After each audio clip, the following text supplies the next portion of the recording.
उस लड़के को देखने और उसका भाषण सुनने सेवक राम की मीटिंग में इतनी भीड़ हो रही है, हम लोग तो इलेक्शन हार गए।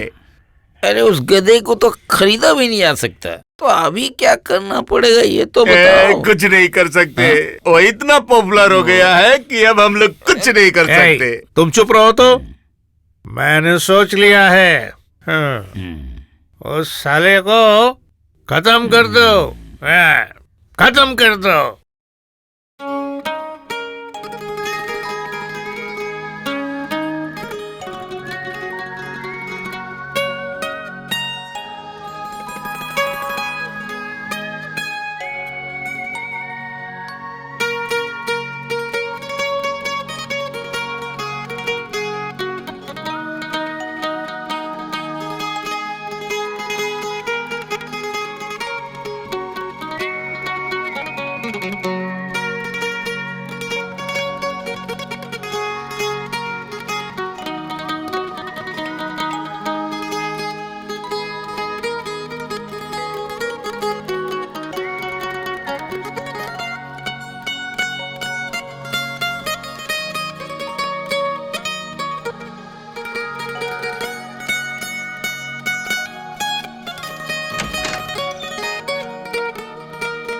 क्या करूं, नींद नहीं आ रही है।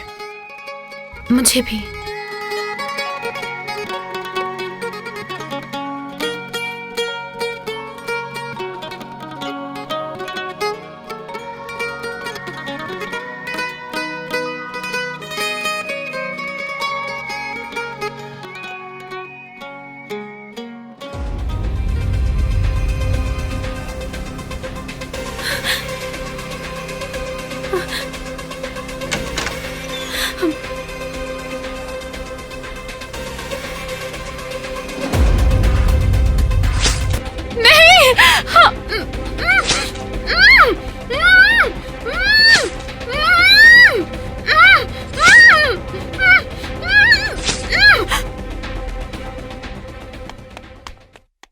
कौन?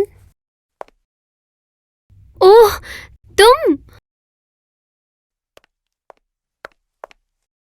तुम कैसे समझी? तुम्हारी खुशबू से।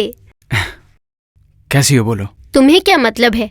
तुम तो एक बार भी मुझसे मिलने नहीं आए। मैंने तो पहले ही कहा था मैं नहीं आ पाऊंगा। मैं जानती थी तुम जरूर आओगे। अच्छा, लेकिन इतनी रात। लेकिन वो गए कहाँ? वो जिम्मेदारी मैंने आपको दी थी, आपको। आप बेकार में इनके ऊपर क्यों चिल्ला रहे हैं? अरे ये तो खुद ही परेशान है। चलिए बाहर चलिए। चलिए।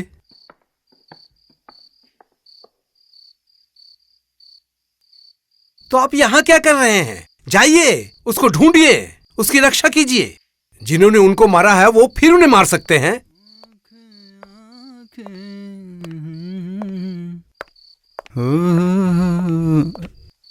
आप यहाँ? तुम कहाँ गए थे? थोड़ा घूमने। वाह, घूमने गए थे? घूमने गया था। यहाँ तुमको मारने की साजिश चल रही थी और तुम घूम रहे थे, और शायद इसीलिए बच गए। डॉक्टर ठीक ही कहते हैं, घूमना फिरना सेहत के लिए बहुत अच्छा होता है। तो चलिए हम लोग भी घूम के आते हैं। रेशमी कहाँ है? ठीक है तो? हाँ ठीक है, कमरे में है। रेशमी देवी, रेशमी देवी, आप ठीक है तो? तुम ठीक हो ना? हाँ। अगर तुम्हें कुछ हो जाता तो मैं खुदकुशी कर लेती। इस दुनिया में कुछ ऐसे भी लोग हैं जो खुद कुछ करना नहीं चाहते और दूसरों को भी करने नहीं देते। कल रात इसी तरह के कुछ लोग हमारे रवि को, आप लोगों के रवि को, देश के इस रवि को, इनका खून करने की कोशिश की थी। छुरा लेकर इन पर झपट पड़े। जो रवि बोस जनता के लिए, आपके लिए अपनी जान की कुर्बानी देने जा रहा है, दूसरी पार्टी के लोग क्या कहते हैं, इनका खून करना चाहते हैं। लेकिन फिर भी ये पुलिस के पास नहीं गए, अदालत में कोई केस नहीं किया, क्योंकि ये जनप्रतिनिधि हैं जो जनता से इंसाफ चाहते हैं, आपसे इंसाफ चाहते हैं। आप क्या रवि के दुश्मनों को वोट देंगे, या फिर आप लोग रवि की पार्टी समाज सेवक को वोट देंगे? रवि बोस जिंदाबाद। समाज सेवक पार्टी जिंदाबाद, ऊंट चिन्ह जिंदाबाद। आज मेरे देश के सामने बहुत सी बड़ी बड़ी समस्याएं हैं, उनके समाधान के बिना कुछ हो नहीं सकता। लेकिन अगर कोई अपना सब कुछ देकर समस्याओं का समाधान कर सकता था तो मैं 7 दिनों में देश की सारी समस्याएं दूर कर सकता था। सुना है जो कूदकर अपनी जान देने वाले हैं वो देखने में सुंदर हैं, नौजवान हैं और गाना भी गा सकते हैं। आप लोगों ने शायद उन्हें देखा है, लेकिन दूर से। आप लोगों में से क्या किसी ने कभी भी उन्हें पास से देखने की कोशिश की है? और वो क्या करते हैं, आजकल वो किन लोगों के साथ मिलते हैं, ये सब आप लोग नहीं जानते हैं। लेकिन मैं थोड़ा बहुत जानता हूं। उनकी कहानी बहुत ही मजेदार है। एक दिन एक आदमी पटना से मुंबई आया नौकरी की तलाश में। बेचारा कई महीनों तक इधर उधर भटकता रहा, नौकरी तो नहीं मिली। लेकिन एक दिन उसे एक ऊंट मिल गया। उसी ऊंट ने उसे अपनी अच्छी बातों से लालच में फंसाया। उसके बाद अखबार में छापा गया कि 31 मई मतलब चुनाव के ठीक 3 दिन बाद एक देश प्रेमी एक ऊंचे टावर से कूदकर अपनी जान निछावर कर देगा। और उसके ठीक बाद यह देखा गया वो एक टूटे हुए मकान को छोड़कर एक बड़े से बंगले में शिफ्ट हो गया। वहां पे उसकी देखभाल के लिए किसे रखा गया पता है? एक खूबसूरत जवान बिन बिहाई लड़की को। दोनों एक ही घर में एक साथ रह के क्या कर रहे हैं वो आप ही लोग सोचिए। लेकिन एक बात मैं दावे के साथ कह सकता हूं कि एक ही घर में एक पुरुष और एक महिला एक ही बिस्तर में बाहों में बाहें डालकर चाहे वो कुछ भी कर लें, गीता पाठ तो नहीं कर रहे थे। क्या आप लोगों को सच में लगता है कि उसके जैसा एक नीच आदमी, एक भाड़े का दल्ला, देश के लिए सचमुच अपनी जान दे देगा? कभी भी नहीं। यह सब तो है सीधी सादी जनता को बेवकूफ बनाकर वोट ऐंठने का धंधा। मैं कह रहा हूं आप लोग देख लीजिएगा, चुनाव के दूसरे दिन ही एक मीटिंग होगी। उसमें उसको जान ना देने के लिए कुछ लोग विनती करेंगे और वो भी उनकी विनती मान लेगा। मेरा सवाल यही है कि अगर वो रवि देश के लिए इतना ही सोचता है तो फिर चुनाव के 3 दिन बाद क्यों? 3 दिन पहले भी तो कूद सकता है। सब कुछ गड़बड़ हो गया। उन लोगों को हमारे प्लान के बारे में पता चल गया है। अब क्या होगा? मैं भी वही सोच रहा हूं, अब क्या होगा। वो लोग आपकी इज्जत को लेकर क्या बोलते हैं, कुछ उल्टा सीधा कह रहे हैं। छी, बहुत खराब। इसके बारे में भी तो कुछ करना होगा। आप मेरे बारे में मत सोचिए। क्यों नहीं सोचूंगा? रवि जैसे लड़के को उन लोगों ने चरित्रहीन कहा, उसे भाड़े का दलाल कहा। हमें साबित करना होगा कि रवि भाड़े का दलाल नहीं है, वो एक शरीफ आदमी है। लेकिन कैसे? वही तो सोच रहा हूं। जो सोचना है जल्दी सोचिए। गवर्नमेंट ने हर पार्टी को टीवी में बोलने के लिए आधे घंटे का वक्त दिया है। आज 1 घंटे के बाद आपका प्रोग्राम है। ठीक है, मैं रवि को लेकर टीवी स्टेशन जा रहा हूं।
तुमने मुझे एक बार भी नहीं बताया?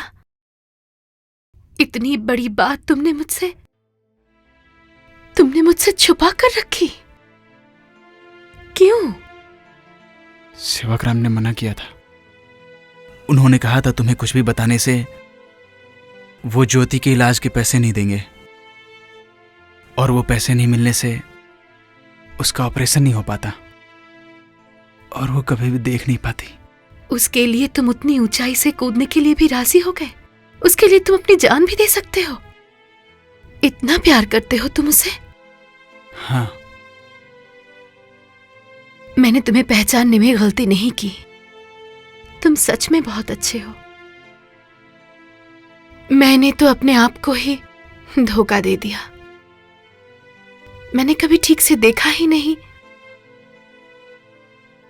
कि तुम्हारी आंखों में किसी और की छवि है।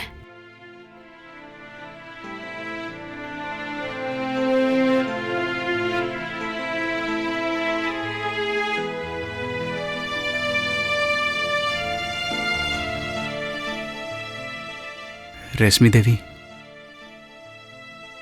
मुझसे गलती हो गई है, मुझे माफ कर दीजिए। मैं मजबूर था। तुमसे कोई गलती नहीं हुई। गलती तो मुझसे हुई है। आपसे? हाँ, मुझसे। उसकी आंखों की पट्टी कब खुलेगी? 25 तारीख को। 25? नहीं, बहुत देर हो जाएगी। सुनो, तुम भाग जाओ। भाग जाऊं? हाँ, आज रात को ही यहाँ से चले जाओ। और सेवकराम जी? उसे भूल जाओ। वो एक बिजनेसमैन है। एक हीरे को उसने कांच के भाव में खरीद लिया। उसका देश प्रेम से कोई लेना देना नहीं है, समाज के साथ भी नहीं, दहेज प्रथा के खिलाफ भी नहीं। उसे सिर्फ वोट चाहिए, और उसकी वजह से एक भोला भाला इंसान छत से कूदकर मर जाएगा। उसे लगता है 50,000 रुपए में उसने बहुत बड़ा सौदा किया है। तुम आज रात को ही पटना चले जाओ, राजरानी देवी के पास। और ज्योति? उसकी आंखों की पट्टी खोलने के बाद उसे तुम्हारे पास भेज दूंगी। ये मेरी जिम्मेदारी है। लेकिन मैं उसे छोड़कर नहीं जा पाऊंगा। क्यों? क्या तुम मुझ पे भरोसा नहीं करते हो? नहीं नहीं, आप पर जितना मुझे भरोसा है उतना शायद खुद पे भी नहीं है। रानी जी ने ठीक ही कहा था कि आप एक ऐसी दोस्त हैं जिसके हाथ में अपनी जिंदगी को भी रखा जा सकता है। लेकिन सेवकराम जी ने कहा है कि अगर मैं यहां से भाग गया तो वो ज्योति को फिर से अंधा कर देंगे। विश्वास करो, अगर मैं 31 तारीख को वहां से नहीं कूदा, मेरा इंद्रधनुष फिर से अंधकार में खो जाएगा। फिर वो कभी देख नहीं पाएगी। मैं कूदूंगा, जरूर कूदूंगा। और मैं तुम्हें कूदने नहीं दूंगी। इस मुसीबत में मैंने तुम्हें डाला है। मैं तुम्हें बाहर निकालूंगी। मैं तुम्हें मरने नहीं दूंगी। मैं तुम्हें मरने नहीं दूंगी। ऐसे कूद के जान देना इतना आसान नहीं है। ये है एक तरह का बहुत बड़ा पब्लिसिटी स्टंट। और मान लो कि मैंने अगर उसे रोक लिया तो क्या होगा पता है? उसकी पार्टी खुशी से पागल हो जाएगी, क्योंकि उसको रोकने के लिए कोई ना कोई बहाना तो चाहिए। और उसके बाद आप लोग अपने पेपर में बड़ी बड़ी सुर्खियों में लिखेंगे कि पुलिस ने अपोजिशन पार्टी को स्वाधीन तरीके से प्रोपेगेंडा करने नहीं दिया, इलेक्शन में गवर्नमेंट की मशीनरी को यूज किया गया है। और ऊपर से हम लोगों के लिए ऑर्डर्स हैं कि हर एक पार्टी को हम लोग आजादी के साथ प्रोपेगेंडा करने दें। सेवकराम ने झूठ नहीं कहा है। रवि बोस जरूर कूदेगा। रवि बोस जरूर कूदेगा। नमस्ते सर। आपने मुझे बुलाया? हाँ, आइए बैठिए।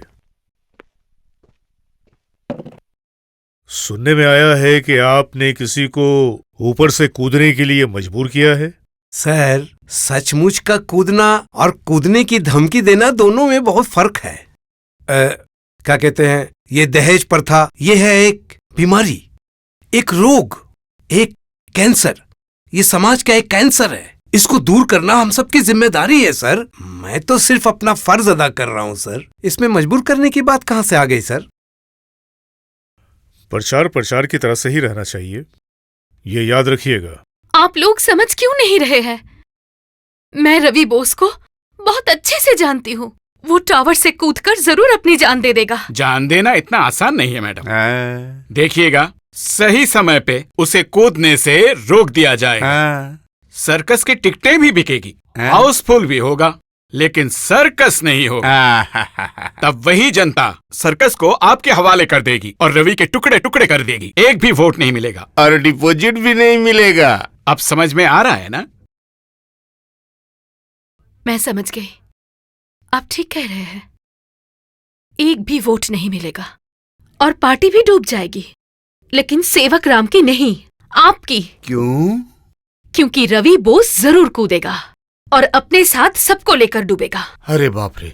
अपनी भलाई के लिए उसे कूदने से रोकिए।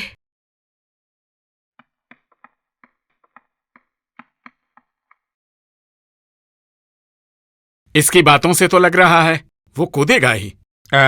अगर सचमुच उस लड़के ने कूदकर अपनी जान दे दी तो फिर एक भी वोट नहीं मिलेगा, डिपॉजिट भी डूबेगा। उसे कूदने से रोकना ही होगा। उस टावर को तुम लोग चारों तरफ से अच्छी तरह घेर लो, देखना कोई भी अंदर नहीं जा सके। सेठ जी, सर्वनाश हो गया है। पुलिस ने उस बिल्डिंग को चारों तरफ से घेर लिया है। अब भीतर कोई नहीं जा पाएगा। अब क्या होगा? और क्या होगा? सरकार अगर नहीं चाहती है तो नहीं कूदेगा, हम लोग क्या कर सकते हैं?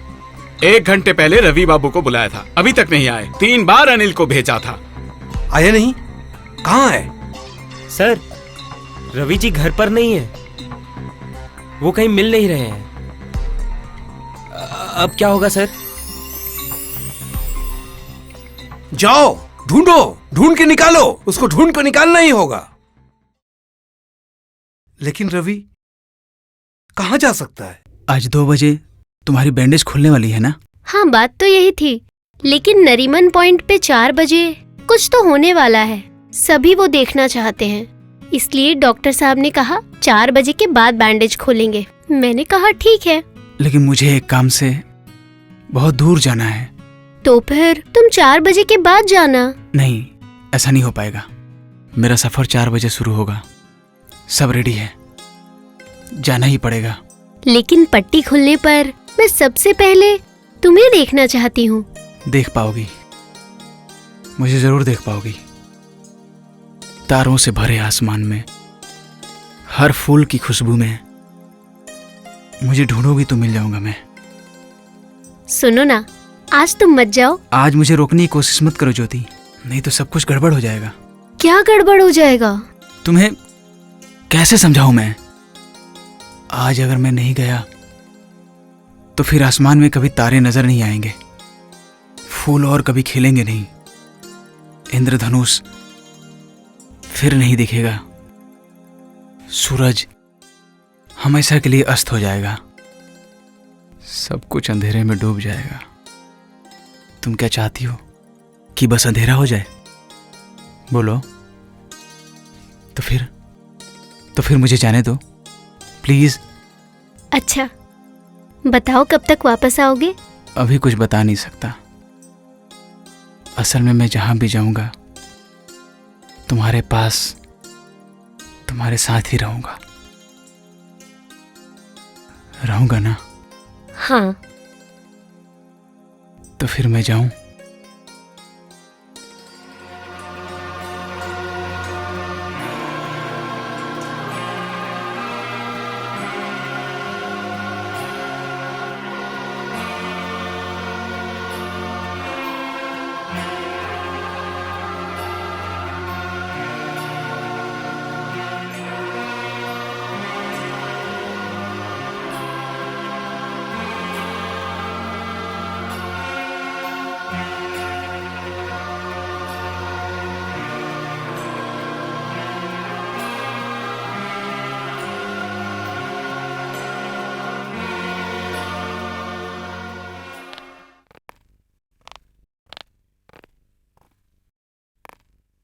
साढ़े 3 बज गए।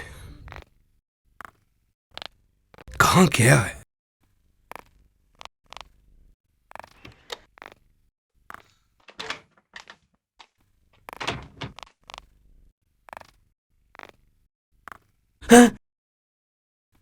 क्यों? कहाँ गए थे मरने के लिए? मरने तो अभी जाना पड़ेगा। आप बोलिए कहाँ जाना है मरने? क्या करना है जानते हो? हाँ, ना किया तो क्या होगा जानते हो? सब पता है। ठीक है मुनिम जी, इसको लेके जाइए जल्दी।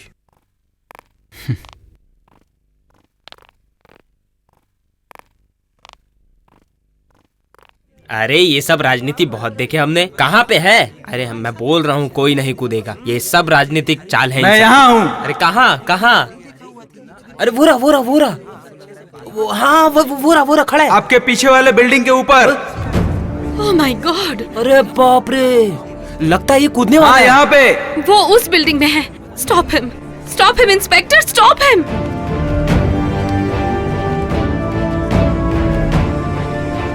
अब हम चले दूर कहीं पे, दे दो विदाई हमको हंस के।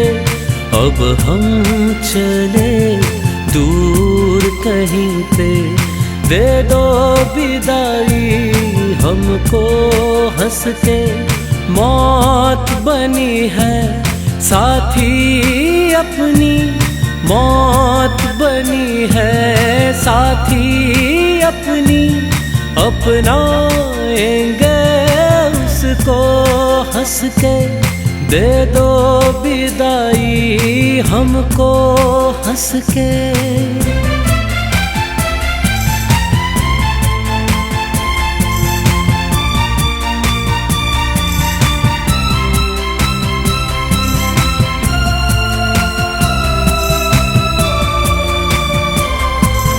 आज नहीं है डर किसी का, अमृत छुपा है हाँ इस विष में।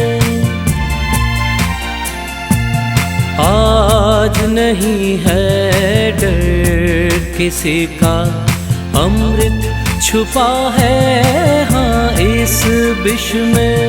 लेना देना रह जाएगा, रह जाएगा सब कुछ जग में।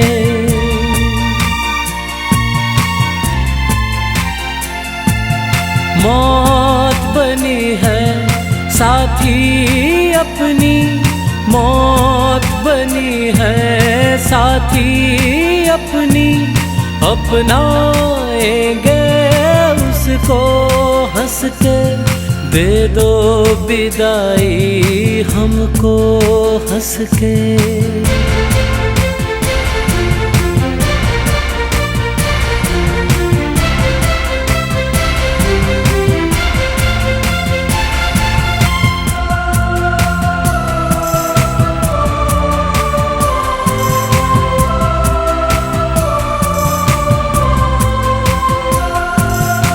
अंधेरों में खो जाएंगे, लेकिन याद बहुत आएंगे। मौत बनी है साथी अपनी, मौत बनी है साथी अपनी। अपनाएंगे उसको हंस के, दे दो विदाई हमको हंस के। रवि, मैं तुम्हें देख सकती हूँ।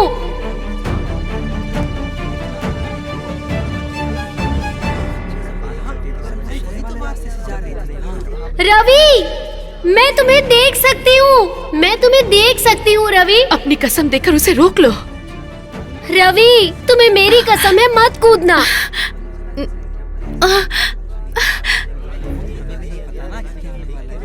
दोस्तों, आज मेरी जिंदगी का बहुत ही सुनहरा दिन है। जाने से पहले मैं जो देखना चाहता था मैंने वो देख लिया है। उन आंखों की रोशनी को मैं देख पा रहा हूं। कुछ लोगों ने कहा था कि मैंने अपने आप को बेच दिया है। हाँ, मैंने अपने आप को बेचा है उस सुंदर सी आंखों के ऑपरेशन के लिए। मुझे 50,000 रुपये की ज़रूरत थी और वो 50,000 रुपया लेकर मैं यहाँ से कूदने के लिए तैयार हुआ हूँ। दोस्तों, मुझे माफ़ कर देना। मैं दहेज प्रथा के बारे में कुछ भी नहीं जानता, इलेक्शन के बारे में भी कुछ भी नहीं जानता। आप लोग जिसे चाहें उसे वोट दें। सिर्फ जाने से पहले एक बात कहना चाहता हूं, अपने प्यार को कभी मत बेचिएगा। बस यही कहकर मैं आप लोगों से रवि मत कूदो। वो अगर नहीं कूदा तो गोली मार देना। दोस्तों, आज मुझे कूदना ही पड़ेगा। आज अगर मैं नहीं कूदा तो उसकी वो दोनों आंखें वो लोग फिर से खराब कर देंगे। वो इंद्रधनुष पूरे जिंदगी भर के लिए खत्म हो जाएगा, पूरे जिंदगी भर के लिए।